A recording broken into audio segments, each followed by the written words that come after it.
रिश्ते किताब की तरह होते हैं और गलती एक पन्ने की तरह होती है।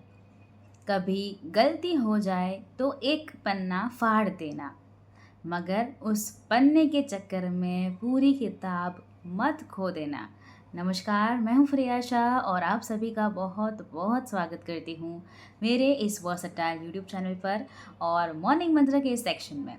पॉजिटिविटी का डेली डोज लगना ज़रूरी है, तो उसी कड़ी में एक छोटी सी कहानी आपके लिए। ये कहानी एक गरीब परिवार की जो गांव में रहता था। छोटा सा परिवार, 3 लोगों का परिवार, पति पत्नी और छोटी बच्ची। आर्थिक तंगी से जूझ रहे थे। पति की कहीं नौकरी नहीं लग पा रही थी। व्यक्ति बड़ा परेशान था कि कहीं जॉब लग जाए। उसकी छोटी बच्ची भी पूछा करती थी कि पापा हमारे घर में सब कुछ ठीक कब होगा। अपने दोस्तों को देखती थी, सहेलियों को देखती थी, उनके घर में सब कुछ ठीक था। इनके घर में रोज़ परेशानियां रहती थी। रोज़ जूझते थे कि कल का खाना कहाँ से लाएंगे। उसके पिता उसका हौसला बनाने के लिए रोज़ उसे अपने घर से बाहर ले जा करके, दूर पहाड़ था उसे दिखा करके कहते थे कि बेटा वो जो पहाड़ है ना, वहाँ ऊपर वाला रहता है, उसे प्रार्थना करो, वो सब कुछ ठीक कर देगा। वो छोटी बच्ची रोज़ प्रार्थना भी करती थी। रोज़ वो ऊपर वाले से प्रार्थना करती थी कि पापा की नौकरी लग जाए। कमाल ये हुआ कि सेना में पापा को जॉब मिल गई। सैनिक की नौकरी लग गई, भर्ती लग गई। घर में मिठाई बटी। आ, उनको लगा कि अब सब कुछ ठीक हो जाएगा। लेकिन कुछ दिनों में इस राज्य पर दूसरे राज्य ने आक्रमण कर दिया। जो सैनिक पिता थे उन्हें अब युद्ध लड़ने के लिए जाना था। अपने परिवार का प्यार लेकर के रवाना हो रहे थे। छोटी बच्ची अपने पिता के गले लगी हुई थी और कह रही थी कि पापा मत जाओ, मैं बुरी हूँ, मैंने आपके लिए ऐसी नौकरी मांगी जिसमें आपकी जान पर बनाई। आप युद्ध के लिए मत जाओ, हमारे साथ रहो। बहुत कुछ इस बच्ची ने कहा। उसकी आंखों में आंसू थे। उसके पिता ने कहा कि अब तो जाना होगा। इस राज्य के लिए अपनी अपनी जान भी चली जाए तो कौन सी बड़ी बात है। वो ये सब कह रहे थे और बच्ची रो रही थी। तभी उस बच्ची ने कहा कि पापा बस एक काम कर देना, वो जो ऊपर वाला वहाँ पहाड़ पर रहता है ना, उनको मेरी एक चिट्ठी दे देना। बस इतना सा काम मेरे लिए कर देना। उसके पिता हल्के से मुस्कुराए कि बच्ची ने तो वाकई में मान लिया कि वहाँ पहाड़ पर ऊपर वाला रहता है। वो चिट्ठी अपने बैग में रख करके सैनिक रवाना हो गया। अपने बाकी सैनिक साथियों से मिला और टुकड़ी जो थी युद्ध के लिए निकल पड़ी। पहाड़ पर चढ़ रहे थे। मालूम था कि आगे सरहद आ जाएगी, उसके बाद में तो हमारा देश ही ख़त्म हो जाएगा। तो एक आखिरी पोस्ट ऑफिस था, वो जो लेटर बॉक्स होता है, उसमें जा करके इस सैनिक पिता ने वो चिट्ठी डाली। और चिट्ठी डालने से पहले उस पर लिख दिया अपने हाथ से कि बेटा माफ़ करना, यहाँ कोई ऊपर वाला नहीं रहता है, मैं तो तुम्हारा हौसला बढ़ा रहा था।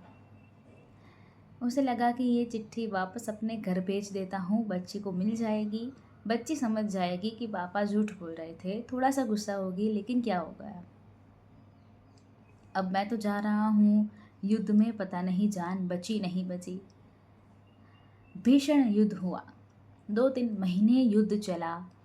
एक एक करके इनके सैनिक मरते जा रहे थे। उस गांव में खबर फैल गई कि वो टुकड़ी खत्म हो गई है। वही टुकड़ी जिसमें इस बच्ची के पापा गए थे।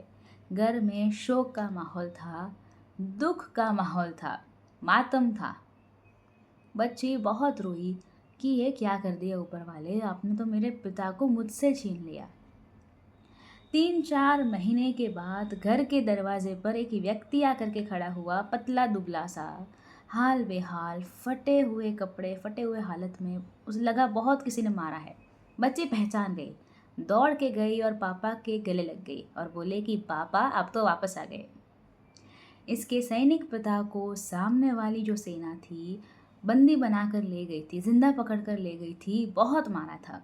जैसे तैसे ये व्यक्ति वहाँ से जान बचा करके भागा और घर वापस आ गया। पिता, उसकी पुत्री, ये बाप बेटी का मिलन हो ही रहा था कि तब एक तीसरा व्यक्ति आया जो कि डाकिया था। वो आते से ही बोला कि माफ़ करना, वहाँ ऊपर पहाड़ पर युद्ध चल रहा था, इसलिए वहाँ से चिट्ठियाँ ही नहीं आ पा रही थी। और तभी उसने एक चिट्ठी इस व्यक्ति को दी। वही चिट्ठी थी जो इस व्यक्ति ने अपने घर के लिए वहाँ से भेजी थी, जिस पर लिखा था कि बेटा माफ़ करना ऊपर वाला नहीं होता, मैं तो तुमसे बस हौसला बढ़ाने के लिए बातें कहता था। ये व्यक्ति उस वक्त रो रहा था, अपनी बच्ची से इतने दिनों बाद मिला था। उसे इमोशनल लम्हे में इसने वो चिट्ठी खोली और पढ़ना चाहा कि बेटी ने क्या मांगा था। और जब चिट्ठी खोली तो उसमें बच्ची ने लिख करके भेजा था कि हे ऊपर वाले, मेरे पिता को युद्ध से वापस सही सलामत भेज देना। तो वही सही सलामत व्यक्ति सामने खड़ा था, अपनी बेटी से मिल रहा था। उसकी आंखों से आंसू रुके नहीं। छोटी सी कहानी है, लेकिन हमें सिखाती है कि ज़िंदगी में विश्वास है तो आपकी दुआ कबूल होगी। वो ऊपर वाला आपकी भी सुनेगा। अगर आपने दिल से कुछ मांगा है तो वो आपको ज़रूर ज़रूर ज़रूर मिलेगा।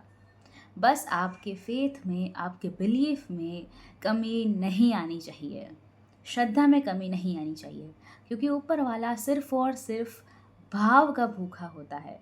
अगर आपके भाव सच्चे हैं तो आप जो चाहते हो वो आपको मिल करके रहेगा, चाहे उसके लिए कितना भी वक्त लग जाए।